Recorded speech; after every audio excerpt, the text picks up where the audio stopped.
சமூக நீதியில் இஸ்லாமிய மார்க்கம் சாதித்தது என்ன? முதலில் சமூக நீதி என்றால் என்ன? மனிதர்களை பார்க்கப்படுகின்ற பொழுது மனிதத்தால், மொழியால், இனத்தால், நிறத்தால் வேறுபாடு பார்க்காமல் மனிதனை மனிதத்தால் மதிக்கப்பட்டு சமமாக பார்ப்பதுதான் சமூகம், சமூக நீதி. ஆனால் இன்றைக்கு அதனுடைய ஜாதியினுடைய பெயரை சொல்லி நான் பிராமணன், நான் நாடார், நான் இந்த ஜாதியை சார்ந்தவன் என்று சொல்லி தன்னுடைய ஜாதி பெயரை சொல்லி மார்த்தட்டி கொண்டிருந்தவர்களை திருக்குர்ஆன் இப்படி உடைத்திருந்தது. யா அய்யுஹன்னாஸ் இன்னா ஹலக்னாகும் மின் தக்கரின் வ உன்ஸா. இந்த உலகத்தில் படைக்கப்பட்ட அத்துணை மனிதர்களும் ஒரு தாய் ஒரு தந்தையிலிருந்து வந்தவர்கள் தான். ஜாதி பெயரை சொல்லி உயர்த்தி நின்றவர்களை இஸ்லாமிய மார்க்கம் அல்லாஹ் சுப்ஹானஹு வ தஆலா ஒரே வரிசையில் இணைத்து அனைவர்களையும் சமம், சாதி எல்லாம் இல்லை, அனைவரும் சமூக நீதியில் உள்ளடங்குவார்கள் என்று சொல்லி காட்டிய மார்க்கம் தீனுல் இஸ்லாம் என்கிற மார்க்கம். அன்றைக்கு இருந்த கிறிஸ்துவர்கள் இன்றைக்கு வரையும், இன்றைக்கு இருக்கக்கூடிய நூற்றாண்டுகள் வரையும் வெள்ளை கிறிஸ்துவர்கள், கருப்பினத்தை கிறிஸ்தவர்கள் என்று தனித்தனியாக பிரித்து நிற வேறுபாடுகள் நடக்கப்பட்டுக் கொண்டிருக்கிறது. அப்படி கருப்பினத்தை கொண்ட ஒரு கிறிஸ்துவர் அவருடைய கவிதையை இப்படி எழுதுகிறார். ஒரு சம்பவத்தினுடைய வடிவிலே, நான் கடுமையான ஒரு இடியினுடைய நேரத்திலே, கடுமையான ஒரு மழை பெய்யக்கூடிய ஒரு சிச்சுவேஷனிலே நான் ஒரு பாதையிலே சென்று கொண்டிருக்கும் போது ஒவ்வொரு வீட்டினுடைய கதவுகளையும் தட்டினேன். கடுமையான மழை, என்னை உள்ளே எடுத்துக் கொள்ளுங்கள், நான் வீட்டுக்குள்ளே வந்து விடுகிறேன். ஒவ்வொரு இடத்திலும் நான் சொல்லிக்கொண்டே இருந்தேன். அவர்கள் எல்லாம் நீ கருப்பன் என்பதனால் என்னை ஒதுக்கி விட்டார்கள். நான் அவருடைய சொந்த வீடு என்பதனால் எதுவும் கேட்காமல் பொதுவான இறை ஆலயங்களுக்கு சொல்லலாம், அங்கேயாவது நமக்கு அனுமதி கிடைக்கும் என்று நான் அங்கே சென்றேன். இறை ஆலயமான கிறிஸ்துவ பாதிரிகள் இறை ஆலயத்துக்கு செல்லும் போது அங்கு வெளியில் நின்றிருந்த ஒரு மனிதன், நீ கருப்பன் என்பதால் அவனை துரத்தி விட்டார்கள். அவருடைய கவிதையினுடைய கடைசியில் இப்படி எழுதுகிறார், இயேசுவே இயேசுவே நீ மறுபிறவி எடுத்து வருவாய் என்று சொல்லுகிறார்கள். நீ மறுபிறவை எடுத்து வரும்போது நீ கருப்பனாய் மட்டும் வராதே, உன்னையும் இறை ஆலயத்திற்கு உள்ளே விட மாட்டார்கள் என்று கிறிஸ்துவத்திலே சொல்லினார்கள். ஜாதிகளை பார்த்தார்கள், நிறத்தை பார்த்தார்கள்.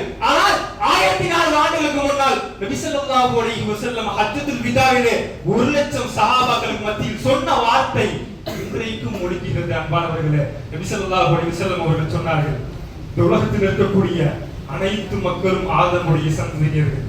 ஒரு அரபியனும் அரபி அல்லாதவனும் சிறந்தவன் அல்ல, ஒரு கருப்பினத்தவனை விட ஒரு வெள்ளையன் சிறந்தவன் அல்ல என்று இன்றைக்கு அல்ல, 1400 ஆண்டுகளுக்கு முன்னால் தேசிய தலைவர் கோமான் நபிகள் ஸல்லல்லாஹு அலைஹி வஸல்லம் அவர்கள் கொஞ்சம் யோசித்து பார்க்க வேண்டும். இன்றைக்கு இருக்கக்கூடிய சூழ்நிலையில் நீதிமன்றங்களில் எத்துணை நீதிகள் அநீதிகளாக மாறுகிறது.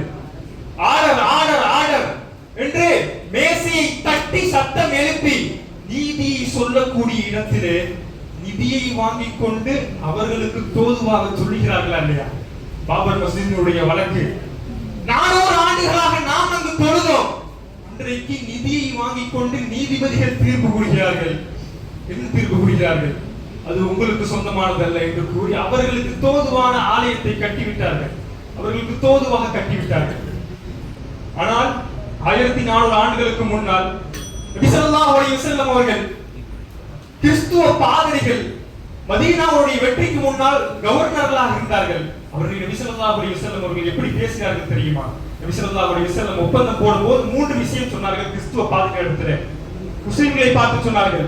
முதலாவது, இங்கு இஸ்லாமிய ஆட்சி நடைபெறும் போது அதற்கு முன்னால் இருந்த கவர்னர்களாக எத்தனை பேர் நியமிக்கப்பட்டார்களோ அவர்களை நீங்கள் அகற்றக்கூடாது. இரண்டாவதாக, இஸ்லாமிய அன்றைக்கு இருந்தவர்கள் கிறிஸ்துவ பாதிரிகளின் கோட்டைகளை நீங்கள் ஒருபோதும் உடைக்க கூடாது, அவர்களுடைய ஆலயங்களை நீங்கள் தகர்த்தக்கூடாது. மூன்றாவதாக, தாய் மரியமாக இருந்து பிள்ளை ரஹீமாக இருந்து தாய் தன்னுடைய மகனிடத்திலே மாதா கோவிலுக்கு அழைத்து செல்ல வேண்டும் என்று சொன்னாலும் கூட ரஹீமாக இருக்கக்கூடிய மகன் தன்னுடைய தாயை அழைத்து செல்ல வேண்டும் என்று அன்றைக்கு நபி ஸல்லல்லாஹு அலைஹி வஸல்லம் அவர்கள் சமூக நீதி என்ற சமூகத்திலே நிலைநாட்டினார்கள். அதனுடைய வெளிச்சமாகத்தான் இன்றைக்கு வரை நாம் நின்று கொண்டிருக்கிறோம். சமூக நீதியை கிடையாது. அன்றைக்கு ஆயிஷா ரலியல்லாஹு தஆலா அவர்கள் அன்றைக்கு இருந்த காலகட்டம் எப்படிப்பட்ட காலகட்டம்? தீட்டால் அனைவரும் பக்கத்தில் வராமல் நெருக்கத்தில் கூட இருக்க முடியாமல் ஒதுக்கப்பட்ட கூடிய அந்த நேரத்தில் நாயகம் சொன்னார்கள்.